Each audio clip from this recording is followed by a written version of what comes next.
2년차 되던 해 거기 서촌이라고 이름 붙으면서 동네가 뜨는 상권이 되면서 가게들 예쁜 가게들 많이 생기고 깨끗한 가게들 많이 생기는데 경쟁에서 밀릴까봐 기둥만 남기고 싹 다 바꿨어요. 재투자를 또 한 거잖아요.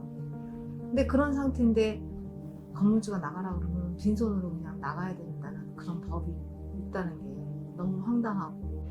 천상 우리가 뭐 회수를 못하고 아무것도 다 뺏기고 나오는 상황이 됐죠.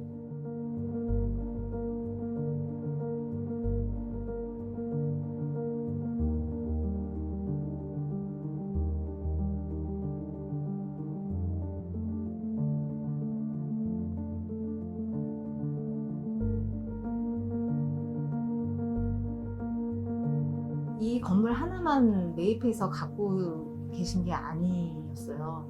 근데 다 비어있어요, 건물들이. 그분이 소유한 건물들이.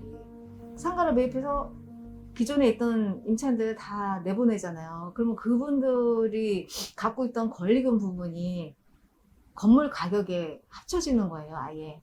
우리가 월세를 다달이 내잖아요. 3개월간 안 받게 되면 그분이, 그러면 자동으로 계약이 해지가 되는 그런 조건이 있었어요, 법에. 일부러 계좌번호 안 알려주고 받으러 오지도 않고 전화번호도 안 알려주고 이런 식으로.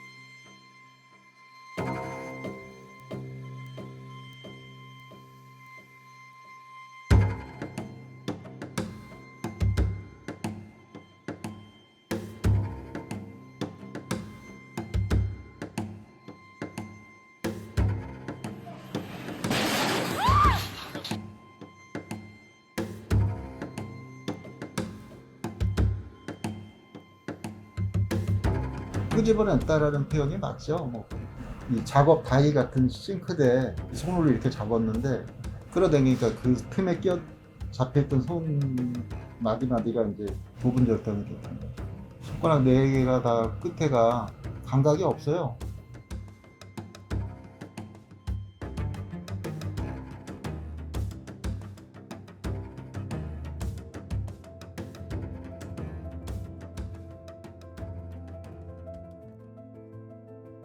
건물주 집 앞에서 1인 시위를 매일 아침에 가서 하고 그랬는데 그 하루 가는 중에 이제 전화가 오면서 인격 모독적인 얘기, 성적인 비하, 연대인들 욕 이런 거가 전체적으로 모여갖고 나도 모르게 우발적으로 그렇게 자식들, 저희 애들까지도 감옥에 넣겠다고 막 글을 심하게 해요.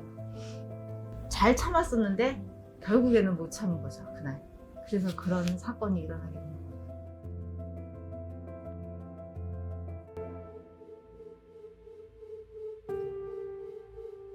제 삶의 전부였던 그 공중족발에서 뽑혀나가지 않기 위해서는 뭐든지 할 수뿐이 없었어요. 진짜로 뭐 불가게에서 죽겠다 이런 마음으로. 그 건물을 산 거는 그 사람이 맞지만 세입자들이 있었기 때문에 그 건물의 가치가 올라가는 거고 그러는 건데 그 건물 안에 살고 있는 사람들까지 산 건 아니거든요.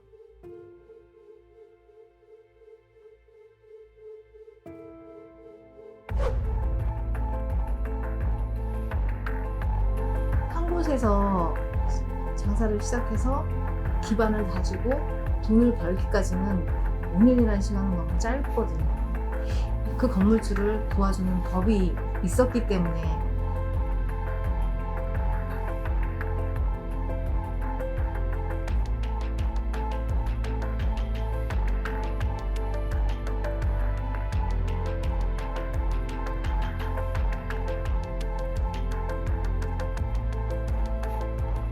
어렵게 통과하면서 시행이 됐어요. 근데 이게 소극적 경우는 또 안 되는 거예요.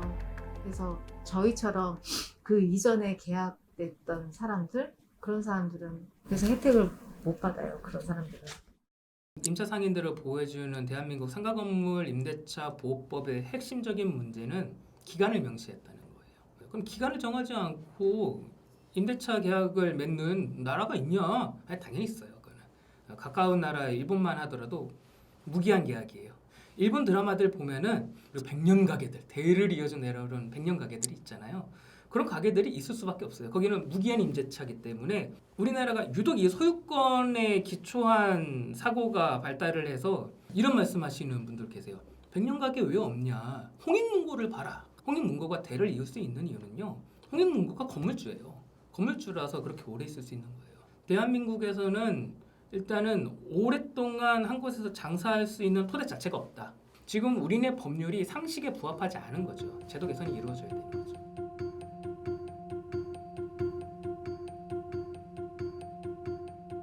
젠트리피케이션의 문제는 지역에 꼭 있어야 되는 시설들이 자꾸 자본에 의해서 미연한다라는 거예요. 근데 그 유동인구, 그 상권을 만드는 건요, 그 건물주 개인이 혼자의 노력으로 만드는 게 아니에요. 사실 굉장히 적죠. 건물주는 다만 그 건축물을 소유하고 있을 뿐이잖아요.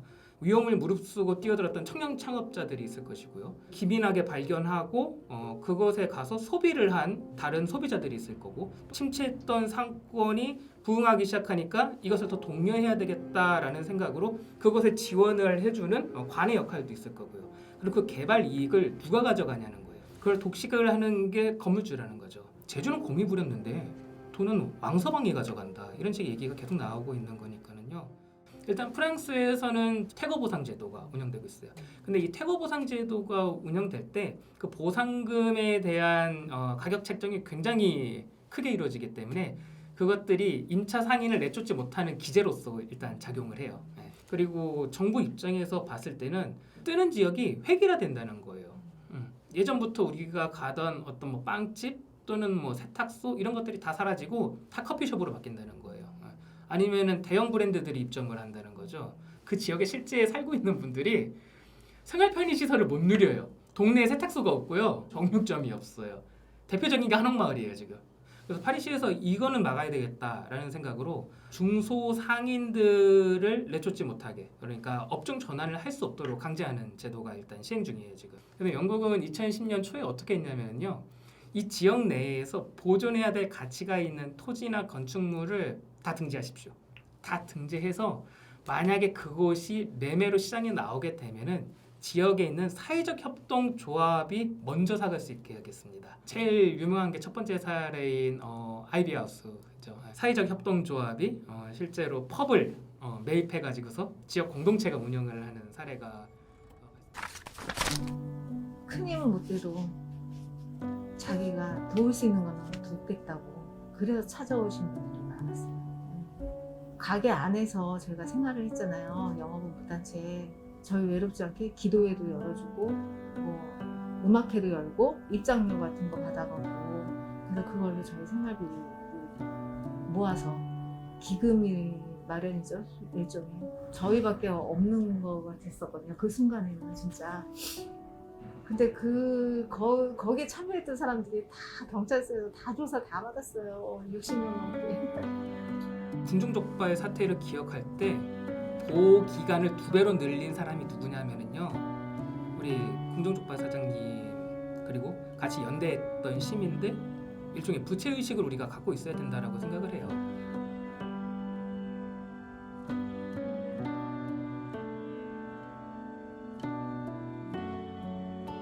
진짜 밑바닥까지 떨어졌지만 전에처럼 맛있다고 소문이 나서 사람들이 많이 찾아와주는 그런 가게로 만들고 싶은 생각이 들어서 열심히 해볼 거예요. 다시. 여기가 끝이 아니고 지금부터 시작이다라고 생각하고 열심히 하겠습니다.